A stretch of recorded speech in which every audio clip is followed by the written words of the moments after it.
નમસ્કાર મિત્રો, હું છું આપનો મનુ મહારાજ, જય માનવ સેવા પરિવાર ટ્રસ્ટ નડિયાદ।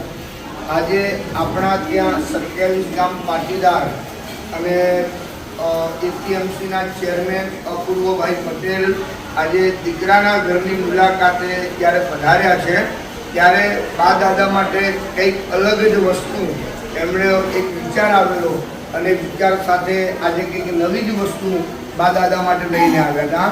આની પહેલાં પણ એકવાર મુલાકાત માટે આવેલા અને ઘણા બધા બા દાદાઓ અહીંયા બેડરેસ્ટ છે, તો દરેક માટે એમણે એક સરસ આ જે ઉપર જે ગાદલા પર પથરવા માટેની જે ચાદર આવે છે અને એમનું કહેવું એવું છે કે આ ચાદરો રોજે રોજ બદલાય, જો કે આપણે રોજે રોજ બદલતા જ હોઈએ છીએ, પણ ઘણા બધા બા દાદાઓ બેડરેસ્ટ હોવાથી, કારણ કે વારે ઘડીએ ચાદરો વધારે બગડતી હોય છે, તો એ ચાદરો આજે અપૂર્વભાઈ પટેલ જે એપીએમસીના ચેરમેન છે એમના તરફથી પ્રાપ્ત થઈ છે। એ બદલ અપૂર્વભાઈ અને એમની જે ટીમ અહીંયા પધારી છે એ ટીમનો હું હૃદયપૂર્વક આભાર માનું છું। ખૂબ ખૂબ આભાર।